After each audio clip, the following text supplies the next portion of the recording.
Hello and welcome to another episode of Marriage on a Tightrope. I'm Allan. I'm Katie. And we're still married. And we're not dead. We're not dead. But we are going to talk about death. Hey, this is a weird episode because we thought of this episode. Katie's going to talk a little bit about why we're going to be talking about death and funerals. But I'm excited about the episode. I think you are too, because the way that we're doing it is a little more fun than you would expect when this is the topic. But we don't want to put the cart in front of the horse. I mean, I'm gonna get you to cry somehow. Oh, me? Yes. Personally? Oh, yes. Shoot. I am not prepared. All right. So, Katie, why are we talking about death in this episode? It's a good question. Okay, so we recently went to a funeral in California, and it just happened to be Alan's uncle's funeral, and Uncle Gene. And Uncle Gene was not a religious person. And so I was interested to see like how he was going to do the funeral. So we went. It was a really nice service. It was some of the highlights for me was his two math buddies who stood up and did this kind of improv comedy act about their time working as teachers in the math department. And it was so funny. And it just was amazing. Something I'd never seen ever before done at a funeral. And I thought, gosh, like that, what would happen? I think that we don't talk about death until it's here. Right. Because everyone's superstitious and they're like, I don't want to jinx it. If we talk about death, it's going to happen. Guess what? It's going to happen either way. I'm just a little stitious. I'm just a little stitious, Michael Scott.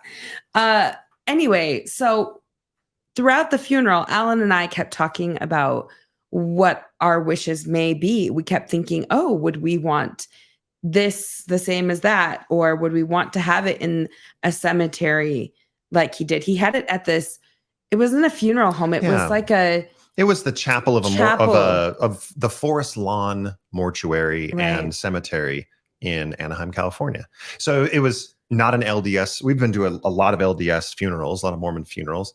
Haven't been to a lot. I mean, been to a fair share of non-LDS funerals, but this was really the first family member of ours on my side that we've been to that was not an LDS funeral. So it really got the creative juices flowing, and it brought up some questions that you're going to hear us ask in real time today. So we talked about it a little bit. And to be fair, I hadn't personally thought about a lot of these questions and what I would actually want my funeral to look like. There is a part of me that just thinks, whatever you want to do, like I'm gone, especially what I think about the afterlife, which is like, oh, I don't think it's going to happen. It's really like the funeral is for the living, and I'm totally fine with it.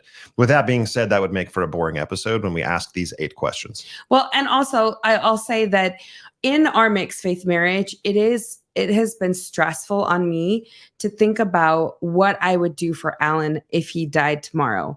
Because what normally happens, at least here in Utah, is you go to the stake center, you have a funeral, and quite honestly, Allan, like if you died tomorrow, it would be so large that we couldn't have it at like a funeral home. Most funeral homes are very small. Are you saying I'm popular? I'm just saying that all of our friends are alive. Like we're older or they're dead. But you have made 2 comments now about me dying tomorrow. It is August 28th, 2023. If I die on August 29th, you know what happened. You know who to question. No. I'm blinking SOS. Okay. You're blinking as well. Anyway, but I think it can be a really stressful thing when you don't know what the wishes are of your partner. And furthermore, it's usually extended friends and family planning the event, and they don't know what your wishes are as well. Right. And so Allan and I just thought, hey, let's like take a stab at doing this together. And it might be kind of fun to sort of clear the air and give you some ideas and maybe some things to talk about too in your relationship. Some of you have already been through this, and we just also hit a big milestone. Yes. Just a couple of weeks ago was the 10-year anniversary or death-iversary, if you're morbid, of my father's passing. So he was struck and killed by a drunk driver. Lived for a week after he was struck, and lived in the hospital with a broken neck for a week, and wasn't able to communicate much. Only was awake for a couple of days, and then was not awake after that. We've talked about that in previous episodes. You can go and listen to, I don't know if there's an episode that's specifically called anything about my dad, but I think we talked about that a lot in episode 69 with my mom, Elaine Mount. That was an interview that we talked about my dad's death and in a lot of detail. And this being the 10-year, we all got on a Zoom meeting as a family on my side and talked about that week that he was alive. And we remembered a lot of things that other people didn't, or perspectives from nieces and nephews that were, still old enough to remember things and have their own experiences in their teens, right? That I had never talked to my nephews and nieces about this. So it was actually really healing. I was not looking forward to going into that Zoom meeting, but it ended up being a net positive. Difficult things often can be. So that is another thing that's happened in the last little bit that has gotten us on this topic. So you can play at home as you're watching with your partner if you would like to. We're going to ask 8 different questions. We're going to try to guess, newlywed style, sort of, swipe a slight little tinkering of the format. We have each written our answers to these 8 questions on these sheets of paper. We do not know each other's answers. So we will read the question, and each of us is going to hold up not what we think the other person said, but what we said, right? Yeah. And then we're going to hold it up to the camera and see if we know each other well. I have a feeling that mine is going to be a lot easier than yours, and I'm worried about that. Oh, okay. How well do you know your wife? Oh, we're about to find out. Okay, I'm going to read the first question. Okay. What location should the funeral be held? Okay. You're going to answer for me first. Where should the funeral be held? Well, okay. In an ideal world, in an ideal place, you would have it at Dodger Stadium, but that's not ideal. I mean, that's like it's far-fetched. It's far-fetched. So I would say like either the junior high auditorium or like the junior high auditorium. What? Okay, hold on. Let's be real. Okay, no, I shouldn't laugh. The amount of people that would show up. Okay. I'm like, where can I find a venue for a lot of people? Lavelle Edwards Stadium. So I think like a high school, like, okay. Or I think like a hotel, like the Grand America, we just like. That's bougie. A bougie Allan goodbye. Funeral. I'm in for this. Am I off? Well, a little, but you're not going to love my answer anyway. So let's just go for it. Okay. So what I said for the first one was La Patera's baseball field, which is my elementary school baseball field. I have so many good memories, and having my rotting corpse on top of home plate on the baseball field while everybody is in the infield facing me. Not actually, I would be in a box or something, right? But who's going to travel there besides like your immediate family? Only those that truly love me. Oh my goodness. But then I put our backyard, our current backyard, which I know is really small. Our backyard? Yeah, it's really small, but it's beautiful. And we can just invite the people that we care about. OMG.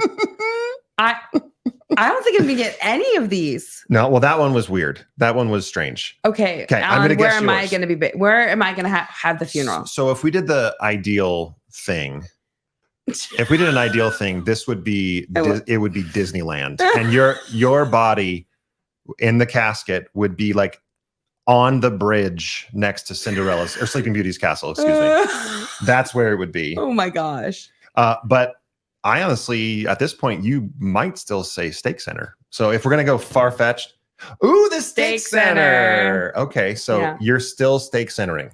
Yeah, it logistical nightmare to do anything else. And also, I have spent my whole life at at a church building. So Steak Center. Interesting. All right. Okay, Allan, the next question for you. All right. Are you going to be cremated, buried, donate your body to science, or become a pod? What's a pod? Well, I just kind of put that as a place marker, like as in like something alternative that I didn't list. Oh, okay. So like, you know how there are those things where you can like put your body in like this cocoon. Right. And then like it like decays and then it turns into like a tree or something. Yeah, I want to be a peach tree dog. I did not write that. Okay. But I have thought about that. Okay. I've joked with you about doing like an aerial burial, like an air burial where they splice a what? They flay an air burial. Where they burial. What am I saying wrong? Say the word. Burial. No, you're using like burial. Burial. What's burial. wrong? Burr? No. This is just a dialect issue. Californian versus Utah. It is burial. Burial, soda, pop, whatever. Okay. So I would say the air burial. Dang it, you got me saying it right now. Okay. You slice open your back and put yourself on the side of a mountain and the birds come and eat your flesh and like fly away. And it's beautiful. Ew. I saw it on Reddit. The pictures were cool. But that's not what I mean. Oh gosh. It was somewhere in like Tibet or something. Okay. I actually said donated to science. Oh, you were supposed to guess first. Donated to science. You got it. I actually would have guessed being in like a pod turning into a tree or something. What kind of tree do you think? I know I already spoiled it with peach. I mean, but peaches are good. Sure, why not? But I'd say donated to science. The reason why is I took anatomy. You really want to have your body donated to science. Yeah. This is like actually like not for the camera, like for me. Yes. You're telling me you want me to donate your body to science. Yes, I am an organ donor. I would want everything donored. Yes. To anyone that needs it. If they can, yes. Yeah. Eyes, liver, whatever. Yes. But also then when I took anatomy, I made a comment to the anatomy lab professor that like it would be so cool to be an anatomy cadaver because I'm so big. Like some of the muscles that are very, very small on little people would like pop and be really easy to find. Little people? Yeah, you little people, yeah. Is that derogatory? I don't know. But I'm a giant, so some of the muscles would be a little bigger and easier to find. So I think it'd be cool. Yeah, let's be a cadaver. It needs to be like a D1 school. So let's say like UCLA, something in the UC system. UCLA. Oh my gosh. Cadaver. You got to get me into the UCLA cadaver lab. Okay. Is there a backup? No. It might be burial after that. Oh, I don't want to be buried. That's like the most boring, like if inefficient way of burying someone. Okay. But for you, I would just say you are a traditionalist. We're burying you in a Yep, buried. Yeah, yep. I'm being buried. You're being buried. Any particular, you want Mapleton with does your family have lots there? My sister's buried in Springville. Mm-hmm. And so I don't think that there's room, but it's interesting. I don't want a headstone. I mean, I want to be like a bench. I would like a bench so or come and sit. A chair. Mm-hmm. I don't like headstones. Can we do a bench that's like our bed that can like lift and raise the feet and the head so people can be more? It's a recliner stone. Oh my chair. gosh. We got to make this happen. We got to make this. Nick Homer, I need you to help design a chair that is made of stone for Katie's headstone. Yeah. But your name will be on it, so it's fine. Oh, it will be? Well, am I gonna? Is it like it's a love seat for the two of us? I guess so. Okay, that's fair. All right. Here's the next one. What are you wearing in a casket? Assuming that you were buried, right? So my body's going to science first, and then what am I shipping you off in science in? Right. What am I getting shipped off in? You're wearing your Dodger uniform. I'm wearing literally this uniform, Dodger gear. For sure. I would want to wear Dodger gear. Is this Kershaw on your back? This is Kershaw, number 22. You can see it right there. This is the first authentic Dodgers jersey Katie bought me. It still has a stain from the grease of the hamburgers that I was cooking at the very beginning of Game 7 of the 2017 World Series. I don't want to talk about how that game ended. Oh my gosh. Yeah, Die Hard. Can you tell? Literally. A little bit. I will die hard tomorrow. She did it. Okay. Okay. And what are you going to be buried in? What am I going to be buried in? It's got to be something. I mean, I could see you going for, if you're going to be like a real answer, it's going to be just a classy dress, just some kind of classy dress. But if we're going to go for something theatrical or more fun, you would be buried in like your nicest like Disney wear. What? I don't know. No, I don't love Disney that much. Okay, so something. Okay, so I did put my favorite dress. Okay. Vibrant colors. Okay. Because I love color. You do. Pink. Pink. That's bright why I wore my bright pink today. That's right. That's right. I do like vibrant colors, and I don't know how to say this. Allan, why do you think I don't want to be buried in my temple clothes? Whoa, I did not expect this to come up. That's a difficult question for me to answer. Should I answer it? Yeah, well, let me say why it's a difficult question for me to answer. And this is kind of like a mixed faith marriage pro tip. We typically try not to represent the other person's position publicly. So whether that's on the podcast or when people ask, where's Katie at with her belief? Or what does Katie think about this? Or what does Allan think about that? Typically, we respond with, you should ask her or you should ask him. This is what I think, but we should probably call or knock on her door and ask. So that's why when you ask me that question, it's like, I want you, especially on this topic, to be able to like represent yourself and not have me try. Okay. So not that I have anything against temple wear or the traditional kind of uniform that most people get buried in when they do die and they were active temple goers. Nothing against that. I feel like for me, we're going to use that language, for me, being in something that's very comfortable for me, like a dress, my favorite dress, and especially with color, it actually for me is a representation of like the fact that I believe that I and my husband and my kids and anyone else in my life will be together without any tie to religion, without any tie to covenants, that I still have a deep belief that we will be together no matter what. And so that's beautiful. Yeah, that's why I'm glad you believe it's kind that. of like my last sort of like outward way I can show that. I like that. Yeah. You're working on it. You're getting me to think and tear up a little bit. Aw, we'll get there. Cute. That's cute. At least one of us believes we're going to be together for longer than this life. It's fine. Okay, Allan, the next question is, what song do you want played at your funeral? I thought about this one. And I have an answer. What I think you said. All right, go ahead. I think you said No Hard Feelings by Avett Brothers. No Hard Feelings by the Avett Brothers. I knew it. Allan, yes. Do you want to talk about the song? Oh, this song is so great. So as I talk about it, I'll pull up the lyrics. I should have had this pulled up ahead of time, but we went to the Avett Brothers concert. If you haven't seen the Avett Brothers, we have been fans of theirs for 8 or 9 years now. Yeah. And this is the first time that we were able to go to their concert. And I was not expecting it, like the music to fill my soul. And I've been to lots of concerts where it's been like, wow, this is so fun. But like where it pierces your heart and like enters your chest. That's how I felt with the Avett Brothers. And they sing this song. Yeah, they sing this song. There's a number of songs that mean a lot to our family surrounding our dad's passing.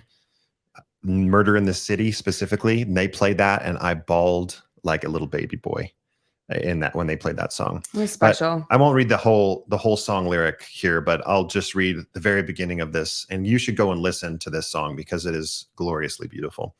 When my body won't hold me anymore and it finally lets me free, will I be ready? When my feet won't walk another mile and my lips give their last kiss goodbye, will my hands be steady? When I lay down my fears, my hopes and my doubts, the rings on my fingers and the key to my house with no hard feelings. Oh, that song is so beautiful. It is so beautiful. It is so, if it wasn't against good. Copyright, we would play problems, we would play it because it's just beautiful. I almost am gonna I just want to. There's another really good verse. When the sun hangs low in the west and the light in my chest won't be kept held at bay any longer, when the jealousy fades away and it's ash and dust for cash and lust, and it's just hallelujah and love and thought, love in the words, love in the songs they sing in the church, and no hard feelings. Hold on, get to the Jesus one. Lord knows they haven't done.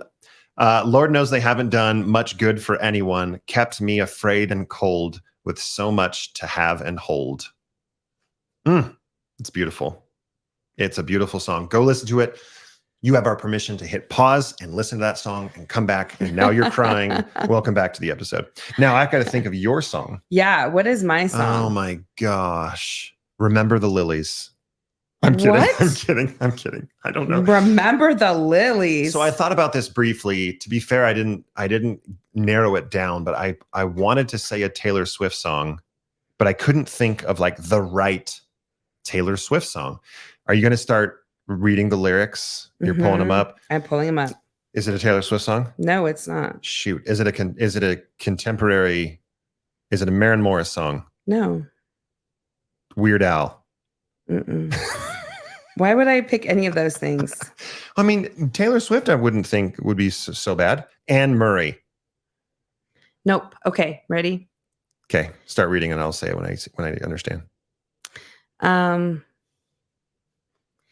Let's see. I'm looking where I should start. In the quiet, misty morning, when the moon has gone to bed, when the sparrows stop their singing and the sky is clear and red, when the summer ceased its gleaming, when the corn its past its prime, when adventure's lost its meaning, I'll be homeward bound in time. Wait. If you find me, it's your missing. If you're hoping I'll return to your thoughts, I'll soon be listening, and in the road I'll stop and turn. Then the wind will set me racing as my journey nears its end, and the path I'll be retracing when I'm homeward bound again. Is that the bind me not to the pasture, chain me not to the plow, set me free to find my calling, and I'll return to you somehow. Oh, that is pretty. Do you know what that is? I don't know what that is. So this is a song called Homeward Bound. It is not Simon and Garfunkel, Homeward Bound. Okay. And so here it is. It's the Motab actually sings it. Oh. And it's written by Marta Keene. Oh. And this is okay. Those are beautiful lyrics. I love this song. The meaning of it, the reason why she wrote it was that she said she wrote this song for a loved one who was embarking upon a new phase of life's journey. And she wanted to express the soul's yearning to grow and change. And she said, finding your true calling in life, knowing that those who love you, trust that you will return. And I love that sentiment that beyond this, I feel like there's more growth, there's more journey, and one day we'll still all be together. But like I have an adventure spirit. And so it's like, you can let me go and I'll go and we'll be back again someday. We can be together. No, not that song. Not that one. That was really pretty. I'm gonna have to go listen to that. I've never heard it. It's a beautiful Maybe song. I have, and I just don't remember. It's like one of those that I wouldn't want like a choir singing it, but I would love for like, ooh, if you could have a vocalist performance. I would want someone I know, like my nephew Blake. My nephew Blake has an incredible voice. Yeah. Anyway, there you go. I would want my brother Cameron to sing No Hard Feelings. Oh gosh, because he plays the guitar. He does it all. He could do it. It's a bit of a high song for his range. No offense, Cameron. I love you. But, okay. Here's the next question. Yes. Who would you want to speak at your funeral? Who would you want to speak at your funeral? I'll be completely honest. I did not think about this question and how you would answer it. Who would you would want a powerful Brene Brown? I mean, Brene Brown doesn't know me. A wish list. I know. No. I'll give you a hint with me. I wrote one that I know and that knows me, and one that it would be like the wish list. type of person that doesn't know me, but would be cool. Oh, that's got to be Neil deGrasse Tyson. No, it's not, but you're on the right track. Okay. It's got to be, oh, yes, I know, Sam Harris. And then your brother. My brother Cameron and Sam Harris. Yes, my brother Cameron and Sam Harris. That's what I wrote. And For who you, would be mine? I'm trying to think who you would do. While is you're it thinking, is it a family member? While you're thinking, I had a thought. So, I always think like, how sad is it that people who are dead are being memorialized and eulogized, and they don't get to hear like what other people said about them. And oftentimes we don't have the words to express or to talk about someone unless it's a birthday or like they're on their deathbed or something like, and it really is. It's like the funeral is when you hear about it. And Allan, oh gosh, here we go. I believe that I'm going to be in spirit there, that I'll be able to hear what people are saying about me. I'll be fine. But Allan doesn't believe that he'll be there. He'll be done, right? I'll be done. He'll be done. So I thought it would be fun to ask people. Hold on a second. What did you do? I asked a couple people that I knew that you would probably want to speak at your funeral. Oh my gosh. And I asked You are going to kill me tomorrow. And I asked them to write a eulogy for you, or to write something about you that they would say at your funeral. Oh dear. Okay. And one of them is your brother, Cameron. Oh gosh, of course. All right, let's hear it. I have two, actually. Okay. I have one. Did you get Sam Harris? No. Darn it. All right, let's hear it. Sorry, I probably could have printed something off that Sam Harris has said at some point at someone's funeral. You could have had ChatGPT write it as though Sam Harris. I totally could have. Okay, all right, let's do it. Okay, let's see. This one is from a good friend, and it's Nick Homer. Oh, I mentioned him earlier on this episode. You did. Okay, so that's how good of friends you are, right? All right, so Nick said, I don't think it's a surprise to anyone who knew Allan. Oh, wait. In the comment, he wrote R.I.P. Allan. That's exactly how he sent it to me. I don't think it's a surprise to anyone who knew Allan that he went out the way he did. He loved watching and rewatching his favorite TV series. And he also loved using his Tesla on autopilot.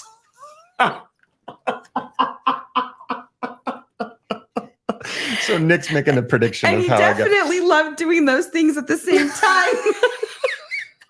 I'm neither confirming nor denying. I think we all know he went out. He went out with a smile. My relationship with Allan is about the fastest I've ever gone from being more acquaintances to feeling like we're best friend status. That felt pretty special until I realized it had nothing to do with me. Allan just has a way of making everyone around him feel like his best friend. From everyone in his neighborhood to people at the gym to random people he bumps into, Allan is one of those humans who naturally and genuinely connects with everyone in his way. A few years ago, I had been working out at the gym with Allan for just a few weeks, and he was still a relatively new friend for me.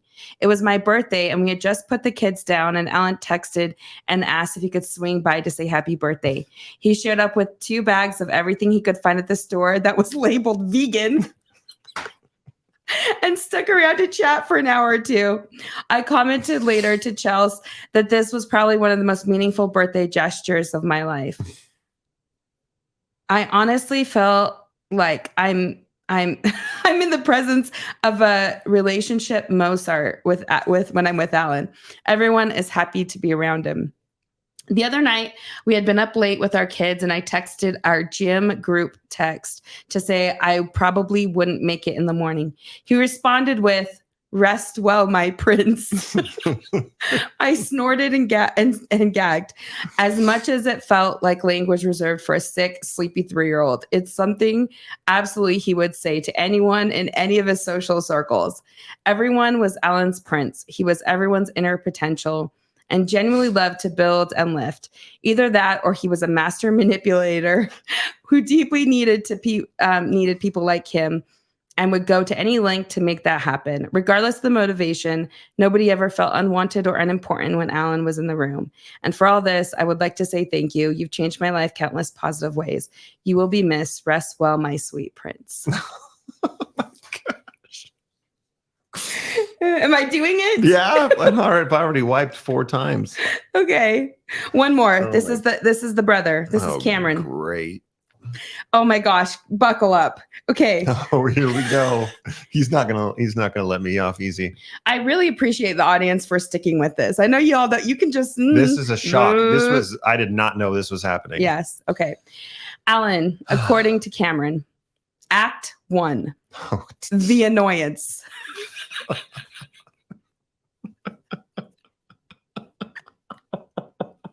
This is the first 19 years. Go ahead. Okay. The story of Allan for his first 18 years. Oh, see? Oh my gosh, I can't. Okay. Was one of annoyance and cleany-wongness. Being 4 years younger than me made him a perpetual thorn in my side. When we were younger, he was just your typical loud, hyperactive kid. He existed in the periphery of my life at such a volume and intensity that my attempts to ignore him proved futile and pathetic. This is actually a pretty great summary of his entire life, but we'll continue on anyway. He was the human embodiment of 2 cast iron skillets banging together with horrifying consistency and devastating proximity to my delicate eardrums. Mortal Kombat almost destroyed him at the end of Act 1, but he impossibly survived. I got an ulcer playing Mortal Kombat with my brother and his friend. Okay, there's no time for like side stories, right? Okay. No, you gotta say why Mortal Kombat is a thing. Okay, Mortal Kombat 2 on the Super Nintendo. If you ended up playing like 278 consecutive versus matches without stopping, it unlocked the old school game of Pong. And we had been playing for 7 or 8 hours. And my brother Cameron, it was he, me, and a few of his friends, and he was sick of it. He wanted to be done. And so he got up and said, "We're leaving, we're going." I'm like, "Dude, we only have like 20 matches left. We cannot stop now." And he went on up and he turned off the Super Nintendo. And I lost it. I was so mad. I was like 16 or maybe 15 or 14. I was not young. It wasn't like an 8-year-old thing. And I got so riled up that I collapsed in our driveway because my stomach hurt so bad. So we always have this inside joke that Mortal Kombat gave me an ulcer. Okay. Act 2, the resurgence. Around the time he came to UCLA for his freshman year of college, things started to change. I became aware of the fact that his breath could be spent in the service of something other than shrieking and lying to my parents about the laws he had broken, vandalism, theft, for starters. The theft, I admit. I did not vandalize anything. Keep going. It is an ongoing saga. We struck up a friendship and he went on his mission. At the end of his mission, we had a lovely tour of Spain with Brittany, Mom, and Dad, the highlight of which was being taken aback by how much he had grabbed the rock, which is what our dad would say. I would joke about how much he had pulled the wool over everyone's eyes and convinced that he was a great leader and friend and missionary and brother and marriageable young man. But the joke was not funny because it was so obviously not true. This was never more obvious than when he married Katie. His legitimacy in the world of humanity was solidified when he somehow convinced her to marry him. Best move he ever made. Sweet. Agreed. Plus, they made a ton of money with the money dance during the wedding. Oh, yeah, the money dance. Yeah, because I'm Polynesian, so, you got #respect. Okay. They may not know what that means. There's the money dance at Polynesian weddings. Polynesian weddings. If you've ever been to Polynesian weddings and you see a bunch of people pull out 1s and 5s and 10s. And stick it to the girl with the oil everywhere. It actually sounds really No, it does sound bad. And our wedding was the first time I had seen that. So I knew it was coming because you had told me. But when you actually see it, a lot of white people putting a lot of money on the... No, they knew. They knew. Anyway. Okay, so his resurgence continued through the 2000s when he convinced me to join him in producing a video game podcast. And we wrote over 100 parody songs together, the results of which have been watched by tens of viewers worldwide. We raised our kids alongside each other, picked up church responsibilities alongside each other, and gained and lost weight with each other. That's right. These were the salad years, as they say. I'm not sure why they say that. We didn't eat salad together, not even once. Should be called the nacho years, probably, but the world has never made sense, so why would it start now? Act 3. Thanks, Helen. Oh, boy. Helen is the woman who hit and killed Alan's father. Obviously, Act 3 starts with the death of Jim Mount. Usually, it's Act 2 that sucks. But in this case, it's Act 3 because Alan doesn't follow the rules. Losing our dad was unquestionably the hardest thing that has ever happened to us. As much as we could from across the country, we felt our way through the darkness together. Our foundation was shaken, but life cruelly marches on, and so did we. After several months, we lost interest in the podcast, and we turned our attention to our phone-based relationship. This was unremarkable, except that we would occasionally rate our conversations before hanging up. Dude, that was an outstanding phone call. Really top notch. Great topics, top tier jokes. Really solid effort all around. We should do that every time. We both processed our grief and redefined our faith alongside each other. Leaving the church was up there with the toughest decisions we ever made. But having Alan there took some of the sting out. Act 4, the tick-tockening. Oh, dear. I thought there was only 3 acts. Last one. Act 4 saw Alan's influence extend well beyond our paltry video games podcast. He and Katie started an actual podcast designed to help couples struggling with mixed faith marriages. In 2016, a little app called TikTok launched for dancing little girls and dog lovers. But Alan saw potential for something more. 217 followers and 5.1 million likes later, Alan had successfully shared 217,000. Well, you know it. Successfully shared his brilliance with the world, or at least he had an impressive number. He transformed himself into a near expert in theology, Mormon history, philosophy, and social justice. It's been deeply satisfying to watch the world learn what only took me like 38 years to see myself.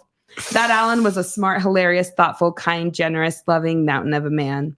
Some might say that it's tragic that he died by being impaled by a Moronized trumpet while filming a brutally sarcastic TikTok at the Alicante, Spain temple dedication when the earthquake struck and brought the whole thing to the ground. But the truth is, it could never have happened any other way.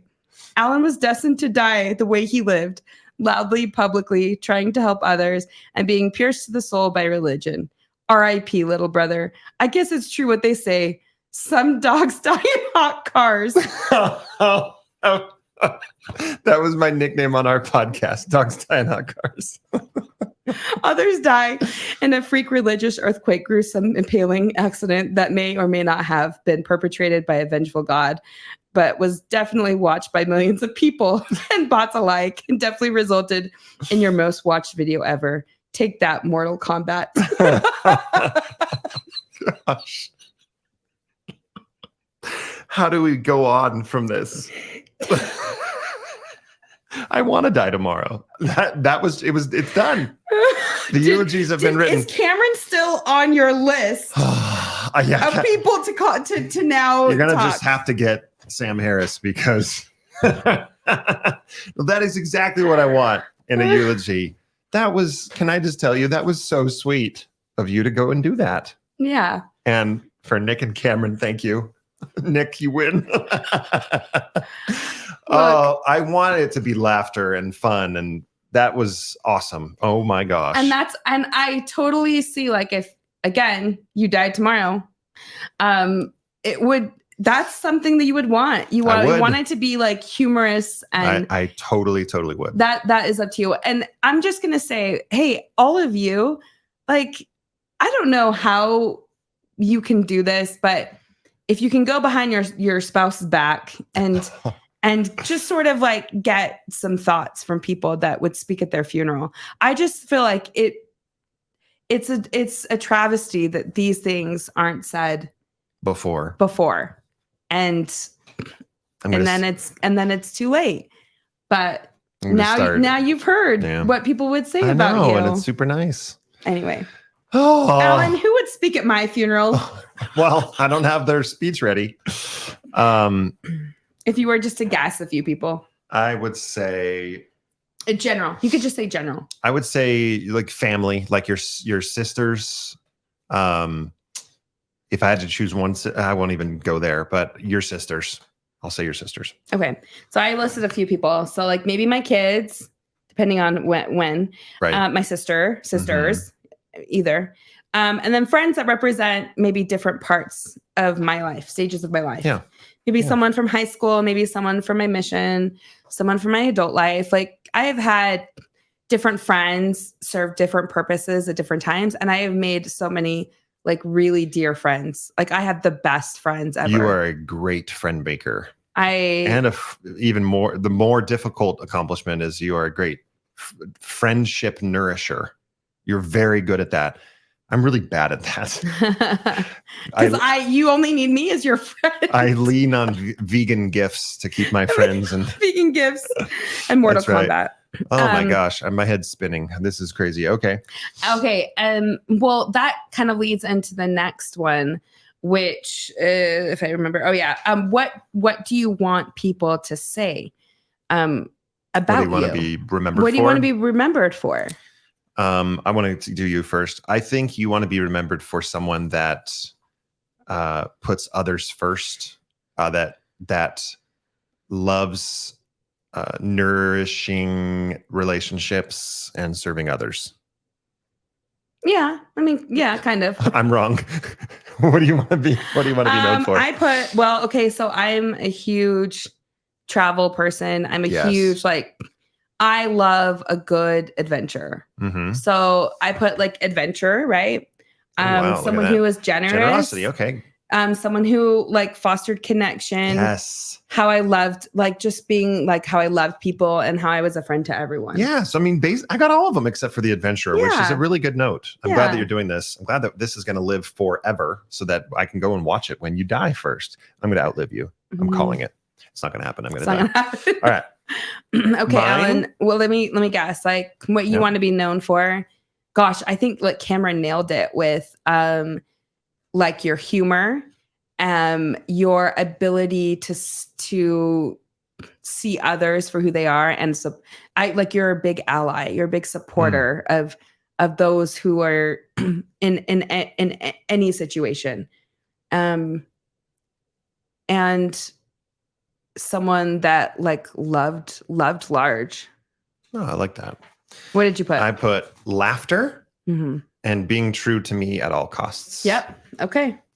Where I'm going to be me. I've got to be me. Sammy Davis Jr. I'm going to be me regardless of the outcome and what comes because of that. Come what may. It's another song. Which is another song you could play.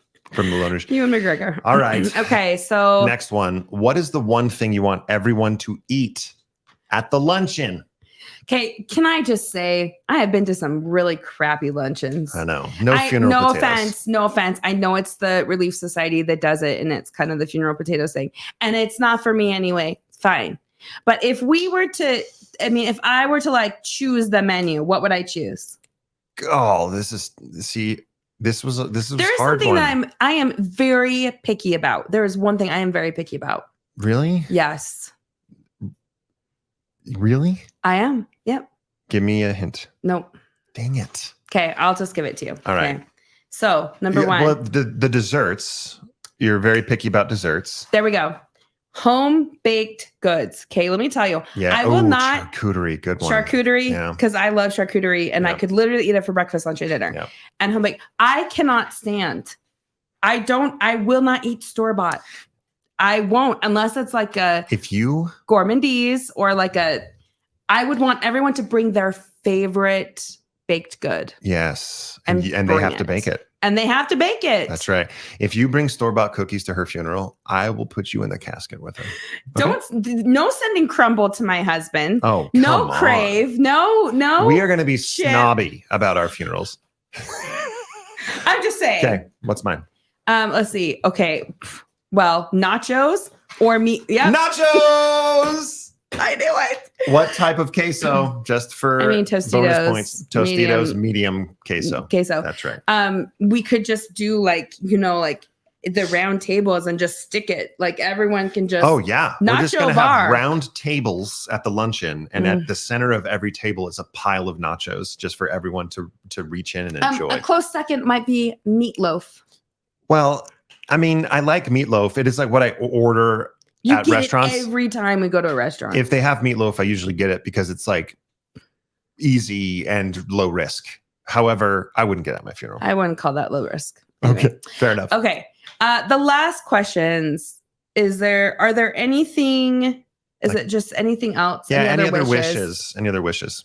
I mean, I'll just give my answer. You should just say because it's a joke. Okay. If anyone cries at my funeral, they have to sing a karaoke song at the luncheon. Ooh, okay. Yeah. Allan and his brothers sang a song. We sang a parody song at my father's funeral luncheon. And it was so funny. 3 Large Males. Maybe we could, I think the video is on YouTube. I think I could link it. I'll try to find it and I'll link that video in the show notes here on YouTube. So that song is pretty fun. That me and my 2 brothers sang that at the luncheon. Listen closely. I went for a really high note towards the end and I nailed it. And I don't think I can hit it now. It's 10 years later. I don't think I can hit it. We should try. That's right. All right. I don't know. Would this be obvious? Go ahead. Okay. So everyone knows that I love Disney. I do. Okay. Whatever. But here's why. Okay. Here is why. Is it because the characters? I don't know. Maybe. But like, I love Disney because I love when people can create magic for others. That's actually something that I love to do. Is I think one of the reasons why I like planning trips for my family is because I like having these like super magical moments with them. And I feel like, like I don't have to plan anything. I show up at Disney and there's like magical moments all over the place. A magician at your funeral. I want the magician to saw me in half. No. But actually. But no, what I would really like to do is I would really love for my family to go to Disneyland and celebrate. My friends and family, just go to Disneyland, do something, eat a churro in my honor, wear a shirt with my face on it. And every time, and you have to put your hands up when you're in Guardians of the Galaxy. Yes. Like all the things that I love to do at Disney, I would want my family and friends to do together as kind of like a way to celebrate my life and like as a way to like laugh and be sad and grieve. Like I want people to like feel good and be together. So I like that. We're going to put that in my final wishes is my family to go together. You don't want to be cremated. A lot of people scatter their ashes at Disney. Oh my gosh, that's crazy. But can I just like snip off a toe? No. In the funeral before some hair, and then I'll you can cut some hair and put it like in a little thing around your neck. I will weave it into Ariel's hair on the Ariel's grotto ride or whatever it's called. Just sprinkle it. I'm gonna braid it into Ariel's hair. No. You just cut my hair and then just like drop a few strands of hair. Here, a strand there. Sure. So I'll be like all over Disneyland. That's right. I'll find a live action Disney princess and say, "This is my dead wife's hair." Take it. God. Take her hair. Oh wow. This is like really turned into something, hasn't it? I think out of 8, how many would you say you got a useful answer that is actually going to help you plan a funeral if this happens? No, everything was useful. Okay. Everything was helpful. We might need to follow up on where we should do this because my elementary school baseball field is unrealistic and our backyard's too small. I mean, the high school auditorium or like a junior high auditorium. I don't know what else to tell you. I know. Like, I know people rent hotels. I know people rent like What about can we rent like the Deer Valley Amphitheater where we've gone and see Ben Folds a few times? That's like a hillside with grass. There's no chairs. That's awesome. That's perfect. That's a great venue. Oh my gosh. And then you could flay my back and the birds can come and fly away. My gosh. That is not helpful, but everything else has been helpful. Good. And honestly, like, hopefully this just opens you up to be able to have the conversation with your partner. I'm sure so many of you have already been through this. I mean, with either a child passing, that is a whole nother issue, because a child passing where you're in a mixed faith marriage and you're trying to make a decision is very, very difficult. So we don't want to make light of very difficult experiences, grief, pain, all the things that go along with the death, because that is absolutely part of it, right? But we just wanted to take the approach of, let's just get it out in the open. Let's just start talking about it, and it's going to happen one day. So we might as well know how the other person feels about it, right? That's right. Yeah. This episode went 8,000 times better than I expected. I will say, it's because of me. These 8 questions, it is because of you. Everything is because of you.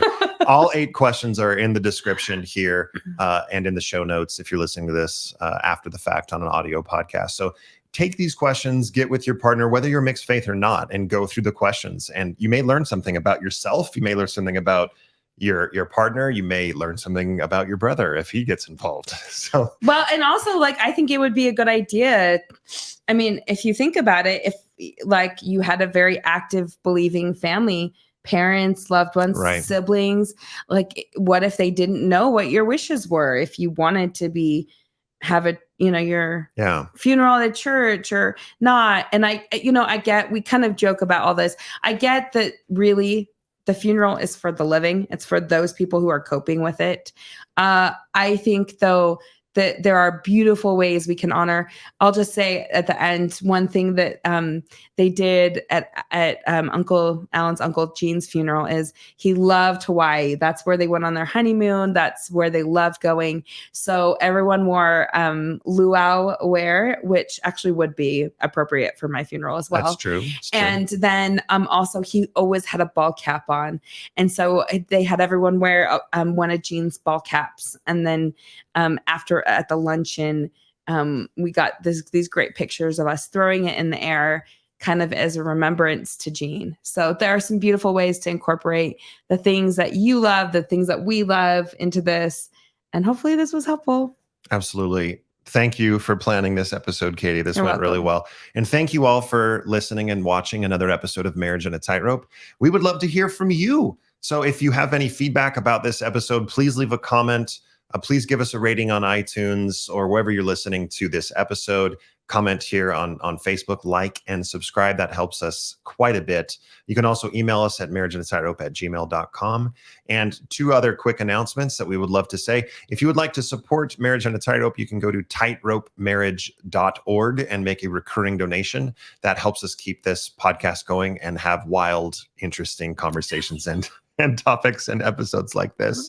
We also, if you're listening in the present moment, we just started our 10th session of Workshop on a Tightrope, which is a 6 to 7 week, depending if you're in for the last bonus week of sex and intimacy. Everybody's in for some sex. Everyone. That's right. We just started that last night. So August 27th, we meet every Sunday evening at 7 p.m. for 2 hours. We have a few spots open. We always offer this after the first week ends because there's usually a few couples that for some reason or somehow didn't hear about the course, and then it starts and they're like, no, we have to wait another 6 months or however long it's going to be for the next session. So it is not uncommon for us to have a few spaces open for couples that want to join right after the first week starts. So if you're interested in that, you can also go to tightropemarriage.org and click join our workshop in the top right. If you have any questions about that, you can also email us at marriageonatightrope@gmail.com. Katie, did I forget anything? I think that's it. I think we covered it and then some. Thank you, everybody, for listening and watching, and we'll see you on the next episode.